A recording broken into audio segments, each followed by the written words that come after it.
Hola, muy buenos días, bienvenidos a Cuerpo Vital. Gracias por acompañarnos todos los martes y jueves de 11 a 12 del mediodía, por aquí por el canal 14, que es televisión para todos. Qué gusto, de verdad, qué placer compartir esta hora completa con todos ustedes, nuestros televidentes, en vivo y en directo, porque nos gusta hacer este programa en vivo y en directo.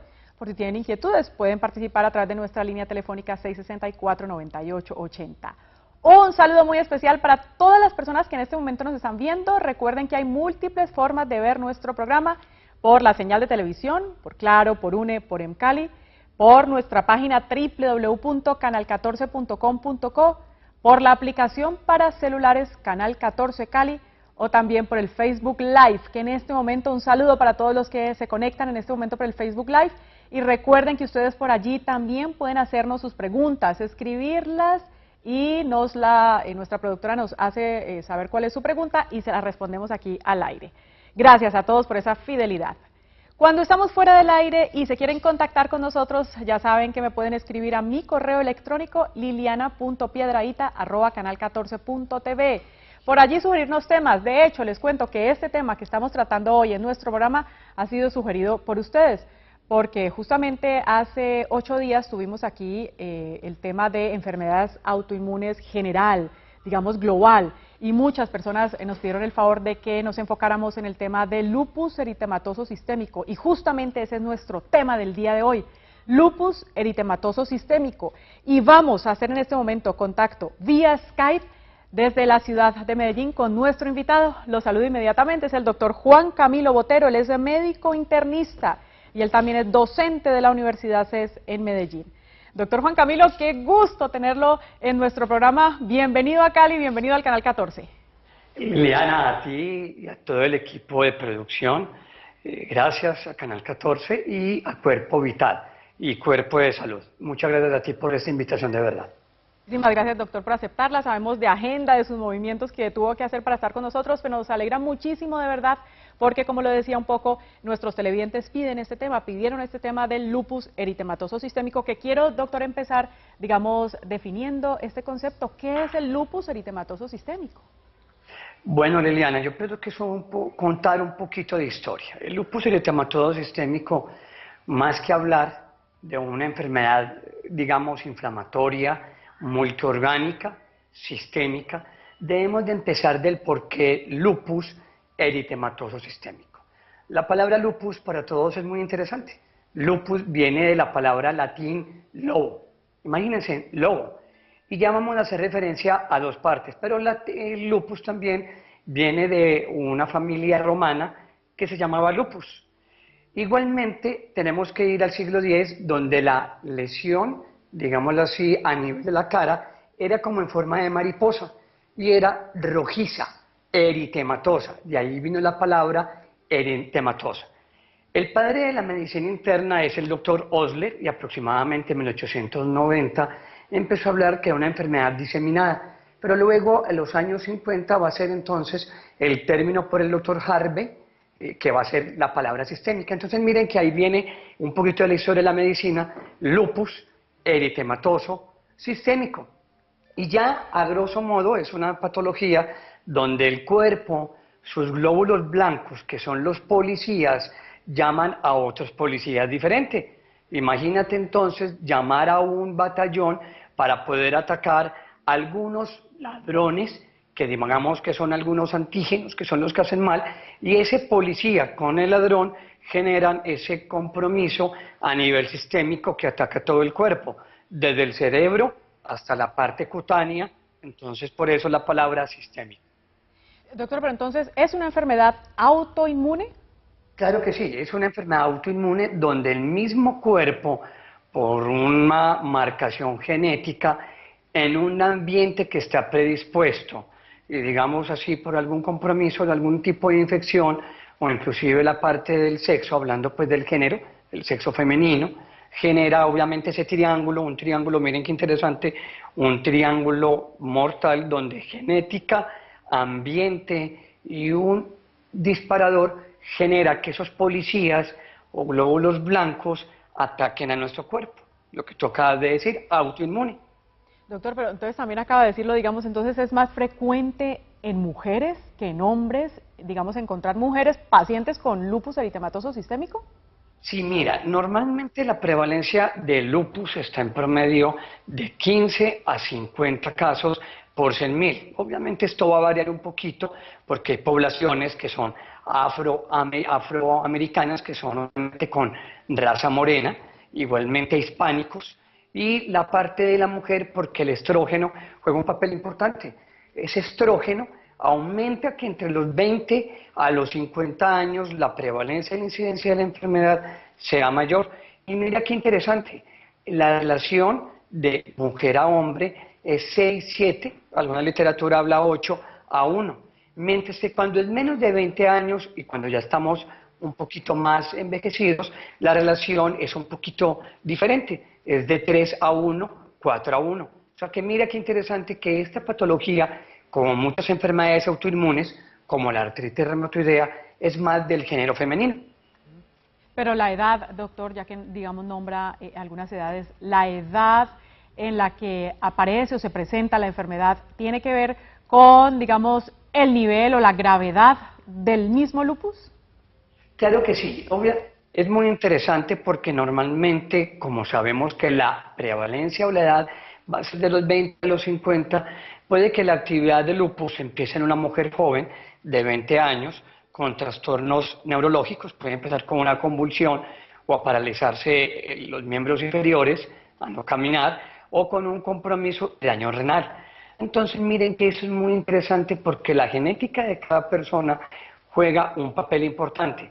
Pero Liliana, ya que tú me cuentas y me dices eso de la parte de la edad y obviamente del sexo, yo pienso que aunque el lupus es una enfermedad establecida por la Sociedad Americana y Europea de Reumatología, yo pienso que lo más importante es esa condición que denota a la persona que es lupus. Y yo quiero un poquito ahí ser claro, porque cuando la persona que tiene una enfermedad, cualquiera que sea, asma, lupus, artritis, un cáncer, inmediatamente llega donde es un médico, ¿qué es lo primero que el médico le dice? Usted tiene un lupus. Inmediatamente eso le genera a la persona un temor y un miedo de que yo estoy enfermo o estoy enferma. Entonces inmediatamente la persona va a buscar en internet y generará temor, ansiedad, depresión. Entonces yo pienso que aquí lo más importante, Liliana, y para todos y todas, lo más importante es saber explicar al paciente su enfermedad, su patología y, como tú dices, cuál es el pronóstico, porque es que siempre hemos visto que el lupus aparentemente es una enfermedad catastrófica. ¿Y quién lo dijo? No, podemos mejorar la persona, su calidad de vida y obviamente vivir y llevar muchos años como cualquiera, ¿de acuerdo? Qué bueno, doctor, digamos que nos haya dicho eso, sí, porque es cierto, escucha lupus y recibir un diagnóstico de lupus no va a ser nada fácil, y más cuando se escucha tanto alrededor. Entonces, doctor, lo reitero porque además quiero que le quede claro a nuestros televidentes, es una enfermedad que además hoy en día se conoce mucho más de ella, por lo tanto ha evolucionado tratamientos y, digamos, manejo en sí de la enfermedad, pero que hoy en día tiene entonces buen pronóstico y la persona que tiene lupus puede tener buena calidad de vida. Claro, sin duda alguna. Hay algunos factores pronósticos que obviamente influirán en la calidad de la persona. Los pacientes que tienen alteraciones neurológicas, compromisos renales, la raza, digamos, negra, en un momento dado, tienen algunos factores pronósticos, pero yo creo que tenemos que ser optimistas y no, digamos, tener minusvalía y decir que la persona va a tener riesgo de morir, porque eso es lo que normalmente muchas veces hacemos, y lo hacemos el día a día. Cuando a un paciente le dicen que tiene un cáncer, y eso es una idea de las personas que tienen lupus. Cuando tú lo oyes y todo el mundo lo oye, dice, ay, yo tengo como un cáncer que se llama lupus porque afecta a todo el cuerpo. Entonces inmediatamente ya la persona entra en un estado de espiral donde su emoción es negativa. Y acuérdate Liliana, y para todos, que es un sentimiento que nace de muchos años atrás. Ese es el sistema límbico, que es la parte de la amígdala, donde nos da los miedos, los temores más grandes. Y como obviamente prime el miedo a cualquier, es irracional y no lo estamos pensando. Entonces al no pensarlo, vamos a decir, me voy a hospitalizar, me va a dar un daño del riñón, se me va a dañar la cara y acuérdate que es una mujer. El sexo femenino obviamente quiere verse bien, de una u otra forma hay cierta vanidad y tú te imaginas con caída de pelo, con una alopecia, con lesiones cutáneas, con úlceras en la boca y que de un momento a otro tu médico, que donde consultes, te dé un medicamento que se llama prednisona y este medicamento lo que va a hacer es engordarte la cara, lo que llaman síndrome de Cushing. Entonces imagínate tú este tipo de persona donde es una mujer joven de 25 años, donde obviamente tenía un peso de 50 kilos delgada y le va a cambiar todas sus facciones. Entonces no es solamente la misma enfermedad, sino también es la parte física que va a afectar a la persona. Entonces mira que es muy interesante porque para mí la parte orgánica siempre ha sido importante, pero ojo con la parte, digamos, emocional y la parte mental, ¿de acuerdo? Que es lo que te termina en un momento dado matando a ese paciente. No lo mata inclusive la enfermedad, lo mata lo que esa persona piense. Inclusive para ustedes que estamos hablando de lupus, imagínate que a ti te digan que tú tienes lupus y de un momento a otro dices, y pasa que te echan del trabajo, pero de un momento a otro dices, mi vida ya no vale nada. Entonces ya le estás colocando un problema que no tiene solución y ahí generas que tú te vayas a estresar. Entonces ya tenías un lupus y fuera de eso tenés que una depresión o un trastorno de ansiedad, ¿de acuerdo? Claro, durísimo. Ya, doctor, Durísimo, claro. durísimo. Ya, doctor, le hablamos un poquito entonces de ese manejo integral, digamos, del paciente con lupus, pero Diana nos escribe, digamos, por nuestro Facebook y nos hace la siguiente pregunta, que justamente ya diagnosticada con lupus, tiene insuficiencia renal, recibe en este momento diálisis, hace unos días le dio una gripa muy fuerte, lleva 3 días con fiebre y tiene un malestar muy fuerte. ¿Qué le podemos recomendar? Diana, muy buena pregunta. Mira, los pacientes que tienen enfermedades de tipo autoinmune y en el contexto tuyo, me imagino que estás inmunosuprimida tomando medicamentos que lo que hacen es disminuirte ese ataque de estos policías. Me imagino que puedes estar usando prednisona, ciclofosfamida, mofetil, que son medicamentos para eso, hacen que las defensas trabajen un poquito menos. O sea que esos policías, digamos que están dormidos, los cogen ahí aperezaditos. Y la fiebre puede ser un índice o digamos un factor de una infección. Entonces yo pienso que si tienes en este momento fiebre, es importante que consultes porque tú sabes que puede dar una infección por el catéter, donde te están colocando la diálisis, simplemente tener una infección por una neumonía, entonces no podemos esperar. Te propongo de verdad que vayas a consultar para que si de pronto es algún proceso infeccioso, lo cojamos en el momento oportuno a tiempo y pues tengas el mejor tratamiento y el más adecuado para ti.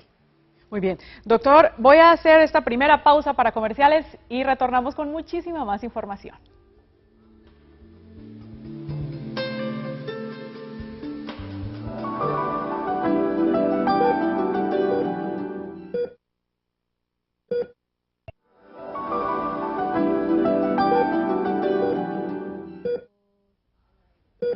Qué bueno que continúen con nosotros, seguimos en vivo y en directo, hoy en nuestro programa hablando de lupus eritematoso sistémico. Recuerden que si tienen inquietudes y si nos está viendo en este momento por Facebook Live, pueden escribir su pregunta y nos la hacen saber. Si nos está viendo en directo, también puede llamarnos al 664-9880. Hoy conversando vía Skype desde Medellín con el doctor Juan Camilo Botero. Él es médico internista, él es docente de la Universidad CES de Medellín y a él lo encuentran en la clínica Soma, consultorio 328. Su celular para cualquier inquietud adicional, 314-800-6287. Y los invito a todos para que lo sigan en sus redes sociales, además con excelente información que siempre nos brinda en Facebook, Juan Botero Medicina Interna, en Instagram, @Juan Botero Medicina Interna, o también visiten su página www.medicinainterna.com.co. Doctor, entonces hablamos un poco en el bloque anterior, digamos, todos los aspectos que se tienen que tener en cuenta cuando hay un paciente con lupus. Es decir, el manejo de un paciente con lupus es integral. Sí, Liliana, el manejo de un paciente con lupus debe de ser inclusive de su entorno familiar, porque volvemos a lo mismo. Podemos tener internistas, psicólogos, reumatólogos, todo el grupo, nefrólogos, que son los que van a manejar la parte del riñón, pero debemos entonces impactar a nivel de la familia, para que la familia conozcan esta nueva enfermedad, si por alguna razón no hay ningún antecedente en la familia, y si lo hay, pues obviamente para que sigan de acompañamiento. Su primer contacto será con el médico general. El médico general va a intentar definir, porque la persona que puede padecer esta enfermedad, ¿cómo puede llegar? Doctor, se me cae el pelo. Doctora, tengo lesiones en la boca. Doctor, me estoy hinchando. Estoy como tengo la orina con espuma. Entonces todos estos signos van a alertar al médico para mandar una serie de ayudas diagnósticas, y esas ayudas diagnósticas van determinando la probabilidad de la enfermedad de lupus, igual con unos anticuerpos que son especiales. Posteriormente lo mandan donde el especialista, inicialmente el internista, y ya según la evolución, si el lupus es un lupus muy severo o un lupus muy agresivo, ya entonces mandaremos donde el reumatólogo. Y así sucesivamente con todo el mundo. Pero yo creo que lo más importante es que tengamos calidad y tengamos calidez. ¿Sí? Calidez. Eso es lo importante que tiene que identificar al médico hoy en día. Doctor, justamente ahorita usted nombraba, digamos, si se tienen antecedentes. Dayana, nuestra televidente de Facebook Live, vuelve nuevamente a hacernos la pregunta, y ella dice que tiene una hija, que si la hija, digamos, podría padecer la enfermedad.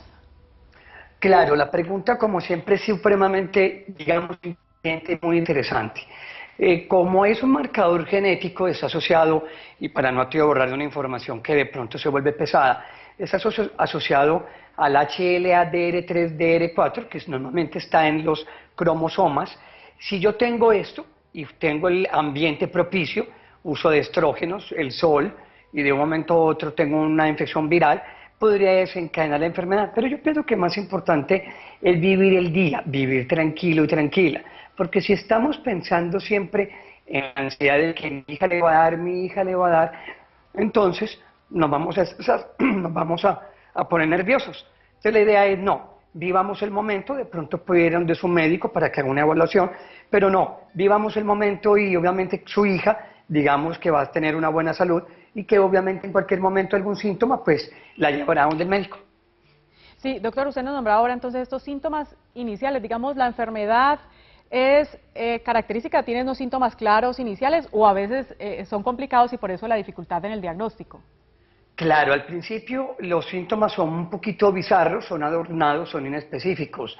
La fiebre, dolor muscular, dolor en las articulaciones, empieza a haber obviamente las lesiones de piel, empieza a haber fatiga, y de un momento a otro ya empieza a cantar por otros órganos o sistemas: sistema cardíaco, sistema respiratorio, el sistema renal, el sistema neurológico, y en el examen de sangre, cuando hacemos un estudio de hemograma, podemos encontrar bajas en las células, por ejemplo en las plaquetas, los glóbulos blancos, o tener una anemia, que es un signo importante, y ya el médico que lo esté evaluando o la esté evaluando hará un examen especial que se llama anticuerpos antinucleares. Este anticuerpo pues va a ser positivo en el 95% de los pacientes. Pero sí, entonces es fácil, doctor, es fácil, digamos, llegar al diagnóstico de lupus. No, no es fácil, no es fácil. Al principio los síntomas no son floridos, al no ser floridos simplemente puede cantar por un dolor muscular, y tú sabes que muchas enfermedades dan dolor muscular, como una virosis, como una artritis, después de una enfermedad bacteriana que el paciente siente molestia, después de un dengue.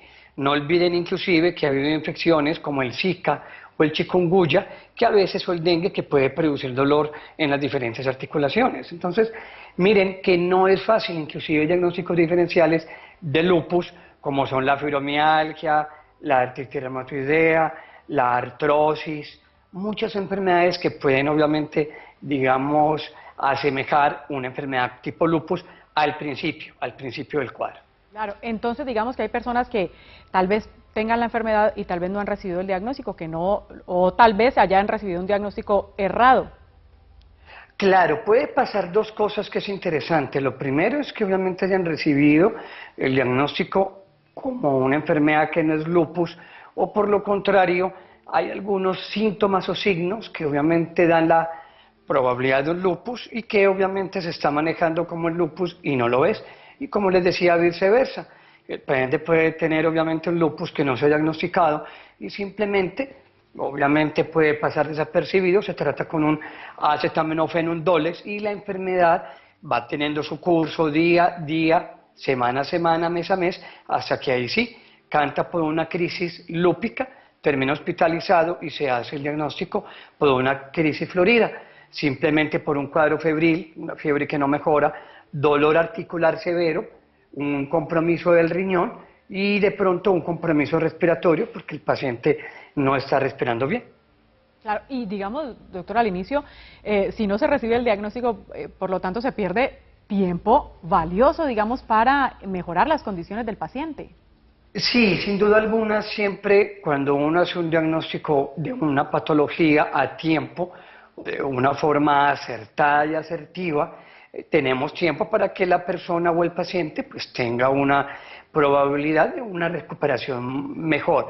Sin embargo, hay algo que quiero también explicar a todo el público, es que existe la predisposición de cada persona, una predisposición genética, que eso genera que la respuesta del hospedero, o sea, del cuerpo humano, pueda ser un poquito más fuerte o menos fuerte a esa enfermedad, por lo cual en muchas ocasiones, aunque damos medicamentos, inclusive fuertes, y podemos llegar al diagnóstico muy rápido, la evolución de la enfermedad es muy tórpida y aunque mejoremos todo con medicamentos, a veces el desenlace puede no ser el mejor, que es importante tener en cuenta eso, ¿de acuerdo?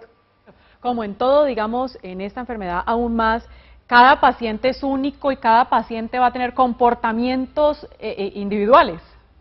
Claro, siempre se individualiza al ser humano en su entorno en su totalidad, porque obviamente algunos medicamentos puede que no tengan efecto o eficacia, inclusive que esos mismos medicamentos tengan mayores efectos secundarios. Entonces mira que la vida y el ser humano termina siendo una balanza entre ese cuerpo, esa parte mental que son sus emociones y cómo va a tener la predisposición por una respuesta del organismo. Inclusive puede que una persona tenga un poquito más de positividad y tenga un refuerzo para decir yo voy a mejorar, pero la otra persona de pronto tenga unos refuerzos más negativos, de temores, de miedos, de que yo no soy capaz, y a lo último también eso influye en su sistema inmunológico. Mira, que es interesante. Claro. Doctor, ¿cómo es la relación, digamos, del paciente con lupus eritematoso sistémico y el sol? Interesantísimo, claro. Se ha visto que los rayos ultravioletas tienen obviamente una acción marcada y mucho mayor con la parte de lupus. Inclusive los rayos ultravioletas A y B tienen mayor riesgo de generar una respuesta en el melanocito, en la parte cutánea de la piel, y empeorar los compromisos cutáneos. Entonces, ya tú lo dijiste, los estrógenos, la mujer y uno de los factores que son los rayos ultravioletas generarían y descompensarían, como dijimos al principio, esos países que están obviamente al lado del sol, empeorarían la enfermedad. Excelente, muy bien. Doctor, Liliana, nuestra televidente también nos pregunta, no tengo claro el nombre, a ver si mi productora me lo dice, Premisolona, que es un medicamento, Previsolona, para, digamos, el lupus. ¿Es el único medicamento o hay alternativas? No, mira, desde hace muchos años atrás, porque esta enfermedad casi que empezó a describirse con Hipócrates, que es el padre de la medicina, pero luego obviamente empezamos a tener un armamento de tratamiento terapéutico, pero uno de los que obviamente primero salió es la prednisona. La prednisona bloquea, digamos, esos tanques que están manejados con los soldados para que obviamente no haya un ataque progresivo y un ataque amplificado. Pero la prednisona va a tener ciertos efectos secundarios que de pronto los podemos hablar ahorita, pero para no salirnos del tema, no existe solamente la prednisona. Están medicamentos como la cloroquina, que son unos antimaláricos, existen medicamentos como otros, digamos, inmunosupresores, como la ciclofosfamida, tenemos medicamentos como la mofetilmicofenolato, que es más para la parte renal, y tenemos medicamentos tan novedosos que lo que hacen es bloquear que los policías y los soldados no se comuniquen. Ese medicamento se llama belimumab, un medicamento muy novedoso que sirve para la parte de lupus. Imagínate que tenemos una buena carga de medicamentos. Arsenal de medicamentos, que sí, justamente después hablamos y profundizamos un poquito, doctor, digamos, sobre el temor que tienen algunos pacientes sobre los medicamentos, sobre los efectos secundarios, pero también, digamos, sobre el avance y la evolución que han tenido ellos. Pero quiero que también ahondemos y profundicemos un poquito entonces, doctor, en estos síntomas. ¿La piel del paciente con lupus eritematoso sistémico se ve bien afectada? Claro, es uno de los tapetes, de compromiso de lupus. Inclusive podríamos empezar a mencionar síntomas tan importantes como el lupus discoide. Inclusive, para aprendérselos fácil, acordémonos que estábamos hablando de que la palabra lupus viene del latín lobo, pero normalmente en el siglo XV, una de las partes importantes, un dermatólogo francés, vio que estas lesiones eran como mordidas, y el lupus discoide era como una cicatriz, una mordida. Entonces normalmente esa palabra lupus venía como del lobo, también porque era una mordida. Entonces tenemos compromiso de eritema malar, una lesión rojiza como en mariposa, compromete la boca por úlceras orales, da caída de pelo. Entonces imagínate uno quedarse sin pelo, y una mujer joven, también, importante, nos va a dar unas lesiones que son numulares, como en forma de moneda, que son cicatriciales y a veces pueden descamar, y dan unas lesiones que pueden ser en la parte de los miembros inferiores que se llaman lívidos reticulares. Son simplemente como una red que es como moradita. Entonces eso genera un lívido. Entonces mira que da mucho compromiso en la parte cutánea. Inclusive si el lupus es muy severo, no olvides que es una enfermedad autoinmune. Entonces obviamente puede atacar esos vasitos de la piel y dar lesiones purpúricas o lesiones necróticas. Entonces mira que es un conglomerado de ataque general, entre eso la parte cutánea y la parte de piel. Doctor, voy a hacer pausa para comerciales y retornamos hablando también de otras manifestaciones. Digamos, hay compromiso neurológico, de pronto, digamos, en las articulaciones y la seriedad, digamos, un poco del compromiso renal. Hago pausa y retornamos.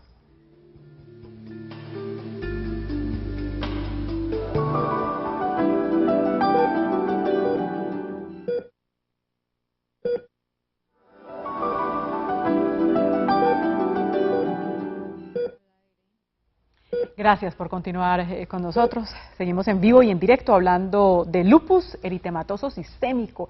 Estamos hablando vía Skype desde Medellín con el doctor Juan Camilo Botero. Él es médico internista, él es docente de la Universidad CES en Medellín. Le agradecemos muchísimo que haya sacado el tiempo para atendernos. Sabemos de su agenda bastante ocupada, pero es un gusto, un placer tenerlo aquí. Y a él lo encuentran en la clínica Soma, en el consultorio 328. Para cualquier inquietud adicional, pueden comunicarse en el 314-862-8287. 314-800-6287. Y los invito para que lo sigan en redes sociales, en Facebook y en Instagram, Juan Botero Medicina Interna, y visiten su página www.medicinainterna.com.co. Doctor, ¿cuándo viene por Cali para que esté aquí con nosotros en vivo y en directo? Era que de verdad, inclusive hace unos años atrás, estuve en el Valle de Lili dando una conferencia. Entonces allá los quiero mucho porque muchos de los que son internistas han venido por acá y han pasado por nuestra universidad, y pues me he sentido orgulloso de poder transmitirles un poquito de lo que uno sabe para que cada vez sean mejores seres humanos y a la par mejores médicos. Claro que sí, no, doctor, pues estamos muy felices de tenerlo, pero cuando esté aquí en Cali, aquí lo queremos tener en vivo y en directo para conversar y que nos siga compartiendo su conocimiento. Y justamente entonces hablábamos de lupus, doctor, y estábamos un poquito como profundizando en los síntomas, y le pregunto, ¿también entonces las articulaciones se afectan? Claro, inclusive una de las cosas que podemos tener en cuenta es que empieza a haber dolor, empieza a haber limitación. Y tenemos que diferenciar un poquito porque como es una enfermedad que puede estar digamos que puede estar ahí a la par de la artritis reumatoidea, entonces los pacientes pueden tener los dedos hinchados, estar rígidos y no se mueven. Entonces yo puedo tener enfermedades que son mixtas de las enfermedades autoinmunes. Puedo tener un lupus y puedo tener también una artritis reumatoidea, que es lo que llaman enfermedades de sobreposición. Entonces lo importante es que los pacientes empiezan a tener dolores en las manos, dolores en las rodillas, unas artralgias inicial y luego obviamente una limitación que es más importante. Ok. Doctor, empieza a haber más compromiso, digamos, de la calidad de vida, donde se afecta mucho más. Sí, imagínate una persona que labora, está en su empresa, es una mujer de 40 años, está en su edad más productiva, tiene 2 hijos, y ese es el escenario. Empieza a tener estos dolores, limitan su trabajo, está trabajando en este momento en un call center, y esto genera que fuera de la enfermedad empieza a tener ansiedad, empieza a tener miedo y una angustia, porque obviamente empieza a ver que le dijeron que podía tener un lupus, porque fue donde su médico.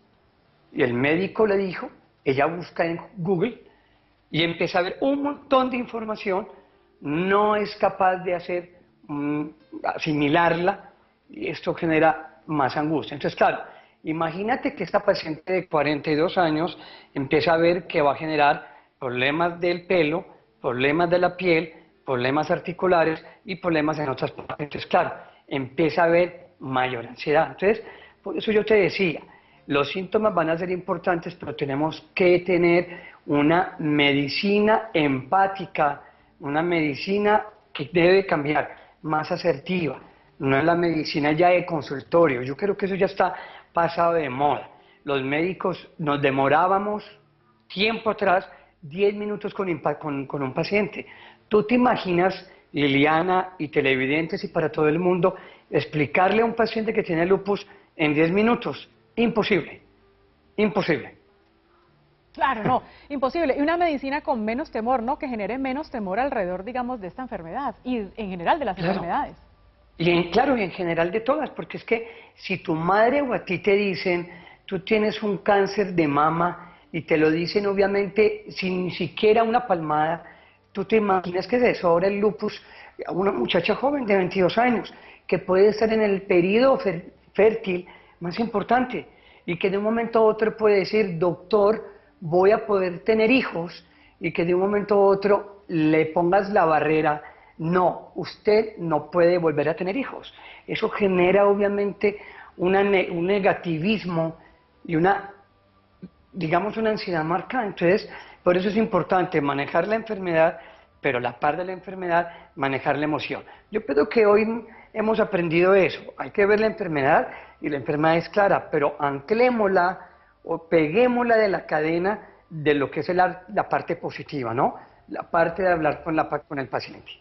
Y justamente, doctor, eso que acaba de nombrar, digamos, la mujer con lupus, igual, digamos, embarazo, eso antes era imposible verlo. Antes, digamos, una mujer con lupus no podía quedar en embarazo. Claro, hoy en día con grupos multidisciplinarios, o como tú dijiste la palabra, integral, con un ginecólogo o un obstetra de alto riesgo, con el internista, con el reumatólogo, con la parte psicológica, pero volvemos, la familia anclada al lado, podemos, no hay mayor riesgo que la paciente quede obviamente en embarazo. Pudiera suceder que haya una enfermedad activa, que se active la enfermedad, pero para eso estaría con el grupo, y a la par que de pronto si el baby nace, porque no olvidemos que el lupus podría haber mayor riesgo de una enfermedad que se llama síndrome antifosfolípido, y esto generar o llevar a abortos o mortinatos. Pero desde que el embarazo se lleve a término, puede no haber ningún problema, de pronto estar pendiente del bebé, del baby, que no vaya a tener algo que llaman un bloqueo. Ellos hacen más fácil un bloqueo cardíaco, pero para eso tenemos buenos médicos, buenos cardiólogos, buenos pediatras, buenos neonatólogos que nos van a ayudar en todo este proceso. Claro, siempre, digamos, uno debería programar un embarazo, pero en este caso, si se tiene lupus, sí tiene que ser programado, guiado, observado de principio a fin. Claro, sin duda alguna, obviamente, estar atento, una atención, digamos, plena, y que la paciente sea parte del proceso. Es que en muchas ocasiones pensamos que los pacientes no tienen la capacidad para entender, y no, antes el paciente es el que tiene que entender. El paciente se tiene que volver en el médico, y nosotros tenemos que ser resolutivos en sus, digamos, en sus preguntas. Para eso estamos nosotros, pero nosotros a veces hemos pensado que tenemos el conocimiento magno, y no, tenemos que explicar tenemos que saber explicar y, como dije, una medicina de empatía, una medicina enfocada más en el paciente. Vamos a demorar en cambiar un poquito de eso, pero yo creo que ya llegó la hora de que podamos cambiar. Eso es cierto. Doctor, hablemos un poquito del daño renal, o sea, de los síntomas renales cuando se tiene lupus. Claro, imagínate que vamos a poner de un momento a otro que Patricia tiene 38 años y de un momento a otro se fue a un paseo. Fue rico, digamos que se fue obviamente a la costa. De un momento a otro dejó de orinar y empezó a hincharse. Claro, había sol. Se empezó a hinchar y la cara está hinchada y los párpados hinchados. Y lo poquito que está orinando es con espuma. Cuando orina, ella siente que tiene espuma. A la par, tiene dolor articular, fatigada y empieza con fiebre. Consulta a su hospital y le encuentran que tiene en el examen de orina sangre y proteínas. Esa sangre y proteínas es muy importante de lo que llaman la nefritis lúpica o el daño renal. Y también, no olvidemos que como no está orinando, empieza a producirse o aumentarse la creatinina. Entonces, ese aumento de la creatinina, esa alteración de sangrado y la proteína es un marcador importante con los otros síntomas de una nefropatía lúpica. Y es muy importante porque en muchas ocasiones aquí tenemos que ser muy agresivos. Hay algunos estadios que se hacen por medio de una biopsia renal, que es el nefrólogo quien definirá en su momento la biopsia, que tenemos que ser tan agresivos de darle esteroides y otros medicamentos que son muy fuertes para que ese ataque del cuerpo no se siga, digamos, llevando y no progrese a un daño renal, como nuestra televidente hablaba, que con el tiempo nos lleve a una diálisis en un momento dado.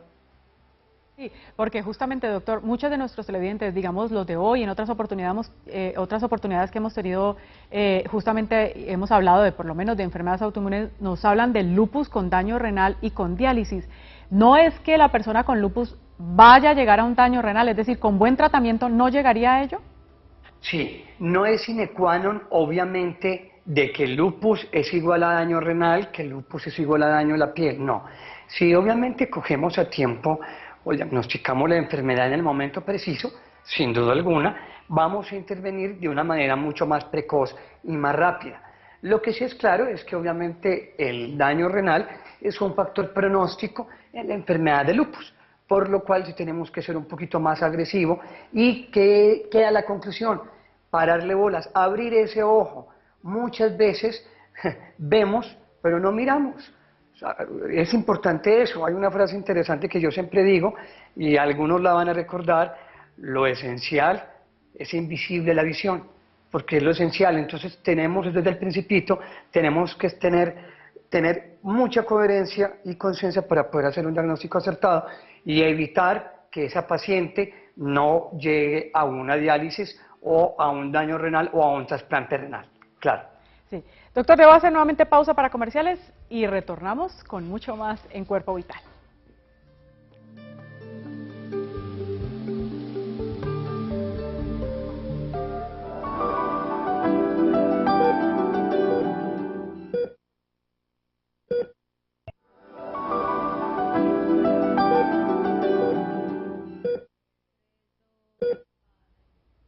Lupus eritematoso sistémico es nuestro tema del día de hoy, conversando vía Skype desde Medellín con el doctor Juan Camilo Botero, médico internista. A él lo encuentra en la clínica Soma, consultorio 328, y para consultas adicionales o algo que ustedes quieran, digamos, de ampliar información, lo pueden contactar en el 314-800-6287, o también los invito para que lo sigan en redes Facebook e Instagram, Juan Botero Medicina Interna. Y también visiten su página www.medicinainterna.com.co. Doctor, hablando de síntomas, porque además desde el principio de nuestro programa hemos dicho que el lupus eritematoso sistémico actúa, pues digamos como su nombre lo dice, actúa y ataca muchísimos órganos. ¿Puede haber compromiso neurológico? Sí, inclusive es uno de los sitios más importantes y por excelencia. En Europa y en Estados Unidos hay algo que se llama el SLEDAI. El SLEDAI simplemente es el índice de actividad de la enfermedad lúpica, que simplemente es una sigla en inglés. Y normalmente puede dar ¿Qué es lo más interesante? Desde una simple migraña. Entonces son mujeres que han tenido migraña, entonces como tú me preguntabas, ¿puede pasar desapercibida? Sí, puede haber una mujer joven con migraña, con depresión, y así es como va a empezar la enfermedad por lupus. Luego obviamente lleva a ir avanzando, llega de pronto a parálisis de un miembro, a tener obviamente una convulsión, o hacer una mielitis, que es un compromiso donde obviamente se pierde la fuerza ya del todo en los miembros inferiores, o más aún, hacer un derrame cerebral, y esto generaría ya obviamente un compromiso mucho más marcado para lo que es la calidad de vida y obviamente una, digamos, minusvalía de la persona. Entonces mira que es interesante porque a veces ha sucedido que es una migraña que ha sido vista por neurólogos, inicialmente por el médico general, por el especialista, y lo que tenía era un lupus. Entonces sí, la parte neurológica juega un papel importante que debemos, digamos que, de afinar, obviamente, la probabilidad del diagnóstico en ese contexto. Claro. Doctor, hemos hablado, digamos, nos ha nombrado algunos de los medicamentos, pero entonces quiero que ahora sí entremos como a esta parte de los tratamientos, porque la persona cuando le hablan de recibir este tipo de medicamentos, corticoides, esteroides, se asusta y teme para los efectos secundarios. No le tengamos miedo. Yo pienso que normalmente si el paciente, no todo el lupus empieza con unos síntomas floridos severos. Hay pacientes con un lupus sistémico que empieza con dolor articular pequeño y con un compromiso leve en la piel. Entonces podemos usar protector solar o digamos cremas, apoyándonos del dermatólogo, y usar antiinflamatorios no esteroideos, obviamente de que no tenga problemas, digamos, renal, que son el ibuprofeno, el naproxeno, el diclofenaco, la nimesulida, para mejorar los dolores. Cuando ya empieza a haber unos signos más importantes, o unos signos, digamos, más moderados, empezamos a aumentar a la prednisona. Y a la par le agregamos lo que llaman antimaláricos, que es la hidroxicloroquina. Claro, la idea es que no vamos a usar toda la vida, si es que sea posible, y obviamente de que la enfermedad no sea muy agresiva, no es usar toda la vida la prednisona o el esteroide. Podemos usar una dosis alta y luego vamos bajando a una dosis más pequeña. A la par vamos ahorrando esteroide con medicamentos que son ¿cuáles? La cloroquina, la azatropina, el uso obviamente de mofetil, que son otros medicamentos para inmunosuprimir. Y mira que es muy interesante porque de pronto podemos intentar disminuir o quitar del todo la prednisona. Esa es parte del médico también. Digámosle y expliquémosle al paciente los efectos del medicamento, porque es que muchas veces nos volvemos mecánicos, simplemente mandamos, el paciente se va y ya, y se va a tomar algo que ni siquiera sabe qué le va a pasar, o peor aún, se va a meter a internet y va a ver 40, 50 efectos secundarios. Y mira que de forma inconsciente el paciente puede que no lo vaya a tomar porque le va a dar miedo y temor. Y la enfermedad obviamente empeora. Claro, claro. Ahí usted lo dijo desde el principio, no le tengamos miedo, digamos, no le temamos al medicamento, porque puede tener, como todos los medicamentos, sus efectos secundarios, pero la mejoría y, digamos, el tratamiento así lo va a requerir.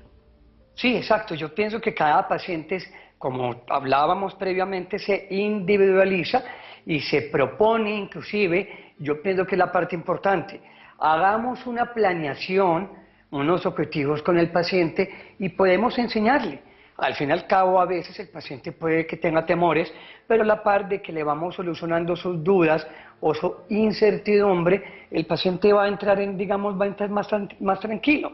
No olvidemos que cuando tú tienes estrés a cualquier situación de la vida, tú inicialmente ¿por qué? Porque es una situación nueva, es de incertidumbre y tú no sabes qué hacer, porque aparentemente siempre lo puedes controlar, lo vas a manejar, pero cuando ya es algo que tú no controlas, ahí mismo llega el estrés y a lo último lo ves como una amenaza, o sea que el lupus se convierte en una amenaza y el medicamento se convierte en otra amenaza. Entonces mira, hay un problema que obviamente ya es insoluble. Acuérdate que ¿qué es el color verde? El amarillo y el azul. Si tú eso lo juntas, es verde, es imposible que obviamente lo veas diferente. Si el médico a esa persona no le quite el amarillo, que es el problema que obviamente se puede mejorar, nunca el paciente va a controlar. Y ojo, a veces la enfermedad no mata el orgánico, la mente mata. La vida te termina matando por una enfermedad que se puede controlar o podemos, digamos, sobrellevar, ¿ok? Claro, imagínense, la mente, las emociones, eso Las es, emociones. las emociones sí que es complicado y sí que hay que saberlas manejar, digamos, en el tema de lupus, las emociones, porque nos lo ha dicho en algunas de sus respuestas. Una paciente, digamos, con un manejo de esas emociones mucho más equilibrado podría mostrar mejoría o mucho más avance que una de tal vez que tenga negatividad. Claro, claro que sí, claro. Perfecto, sin duda alguna.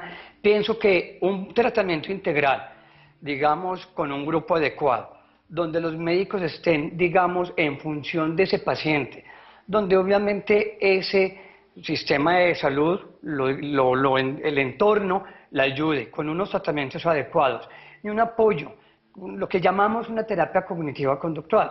No solamente es para pacientes con fibromialgia, no, sino que el paciente con lupus también tiene que tener una terapia de afrontamiento a su enfermedad. Pensamos que porque ya tiene lupus, entonces simplemente es otra enfermedad más y le colocamos Teresa la de lupus. No, Teresa, la persona que tiene emociones, sentimientos y que tiene una enfermedad que podemos tratar. ¿Vieron qué diferencia? Eso es diferente. Doctor, el lupus es una enfermedad de crisis porque es que además lo he escuchado en varias de sus respuestas que ha dicho enfermedad activa. ¿Hay momentos de inactividad?